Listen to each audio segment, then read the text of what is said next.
Assalamualaikum warahmatullahi wabarakatuh. Kali ini saya akan mempresentasikan laporan praktikum fisiologi saya yang bertemakan sistem endokrin. Skenario, seorang wanita berusia 41 tahun datang ke klinik dokter umum dengan gejala penurunan berat badan serta kerontokan rambut, diare, kegelisahan, dan tekanan bola mata. Pasien tersebut tidak memiliki permasalahan medis, tapi beberapa anggota keluarganya memperlihatkan gejala yang serupa dan memerlukan pengobatan. Pada pemeriksaan, pasien ditemukan menderita eksoptalmos, pembesaran glitter tanpa nyeri tekan, hiperrefleksia, dan tremor ketika kedua lengannya ditentangkan. Pasien mengalami penurunan kadar tiroid stimulating hormone atau TSH serta peningkatan kadar tiroksin bebas T4 dan didiagnosis menderita penyakit grave hipertiroidisme. Pertanyaan kasus. Yang pertama, mekanisme apakah yang membuat kadar yodium yang tinggi menghambat produksi hormon tiroid? Kedua, bagaimana obat propiltiourasil atau PTU menghambat sintesis hormon tiroid? Ketiga, pengaruh apakah yang ditimbulkan oleh kehamilan pada kadar hormon tiroid bebas? Jawaban kasus. Pertama-tama kita harus mengetahui terlebih dahulu seputar kelenjar tiroid dan hormon yang disekresinya. Kelenjar tiroid terletak di bawah laring pada kedua sisi dan di sebelah anterior trakea. Kelenjar tiroid merupakan salah satu kelenjar endokrin terbesar. Kelenjar tiroid menyekresi dua macam hormon, yaitu hormon tiroksin atau T4 dan hormon triiodothironin atau T3. Kedua hormon ini meningkatkan laju metabolisme tubuh. Sekresi tiroid diatur oleh hormon perangsang tiroid atau yang kita kenal dengan thyroid stimulating hormone atau TSH yang disekresi oleh kelenjar hipofisis anterior.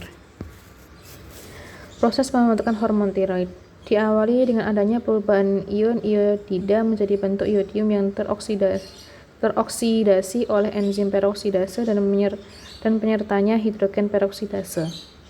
Kedua, proses iodinasi tirosin. Pengikatan iodium dengan molekul tiroglobulin disebut organifikasi tiroglobulin. Tiroglobulin merupakan tempat terbentuknya hormon tiroid dari pengikatan iodium yang sudah teroksidasi dengan asam amino tirosin. Tiroglobulin dibentuk dari sel-sel kelenjar tiroid. Kemudian, tirosin diiodisasi menjadi monoiodotirosin dan selanjutnya menjadi diiodotirosin. Semakin lama, iodotirosin saling bergandengan satu sama lain. Hasil reaksi penggandengan ini adalah terbentuknya molekul tiroksin dari dua molekul diiodotirosin dan terbentuk molekul triiodothironin dari satu monoiodotirosin dengan satu diiodotirosin. Kemudian, tiroglobulin yang telah mengandung hormon tiroid tadi disimpan di dalam folikel dalam jumlah yang cukup untuk menyuplai tubuh.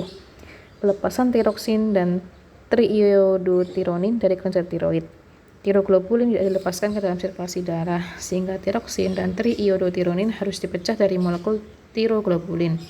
Hal tersebut dilakukan dengan cara menggabungkan vesikel-vesikel pinositik dengan lisosom membentuk vesikel-vesikel digestif. Vesikel inilah yang akan mencerna molekul tiroglobulin dan melepaskan tiroksin dan triiodothironin dalam bentuk bebas menuju sirkulasi darah. Mekanisme yang membuat kadar yodium yang tinggi menghambat produksi hormon tiroid. Sebagian tirosin, kira-kira 3/4 tirosin yang telah diiodinasi di dalam tiroglobulin tidak akan menjadi hormon tiroid tetapi akan tetap menjadi monoiodotirosin dan diiodotirosin. Selama proses pencernaan molekul tiroglobulin untuk melepaskan tiroksin dan triiodothironin, tirosin sudah mengalami iodinasi juga turut dilepaskan dari molekul tiroglobulin, namun tirosin tidak disekresikan ke dalam darah. Sebaliknya, dengan bantuan enzim diiodinase, yodium dilepaskan dari tirosin sehingga membuat semua yodium ini cukup tersedia di dalam kelenjar tiroid untuk digunakan kembali dalam pembentukan hormon tiroid tambahan. Pada kelainan kongenital yang tidak memiliki enzim diiodinase, seringkali mengalami defisiensi yodium akibat gagalnya pembentukan kembali proses tersebut.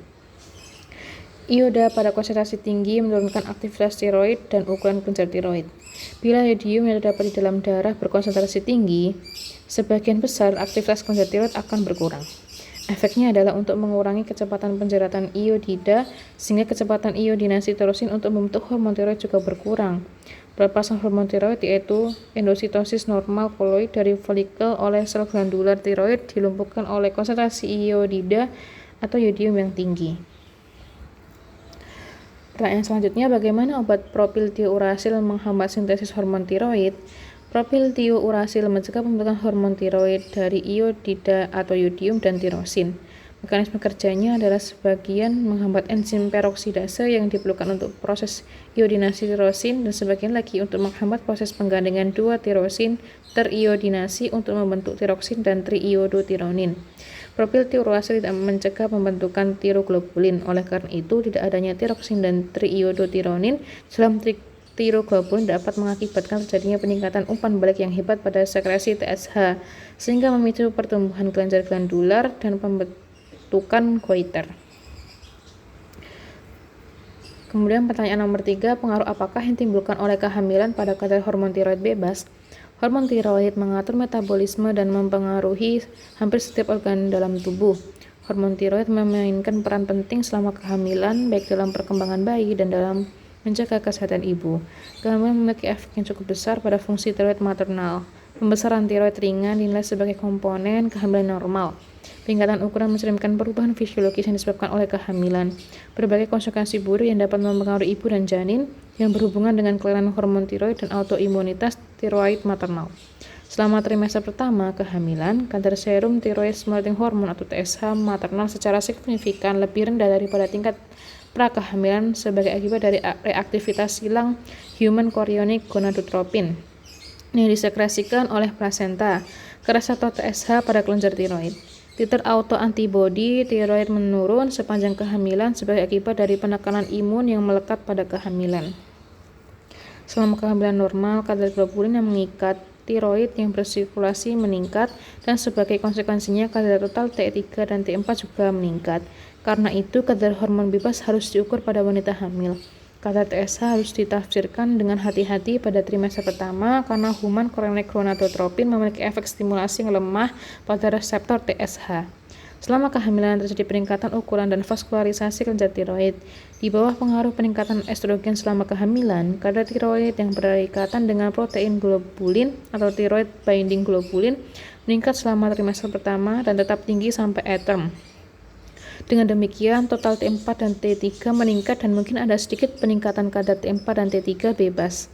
Peningkatan laju filtrasi glomerulus pada kehamilan menghasilkan peningkatan kehilangan yodium, tetapi tidak ada pengurangan serum iodida kecuali jika seorang wanita kekurangan iodida.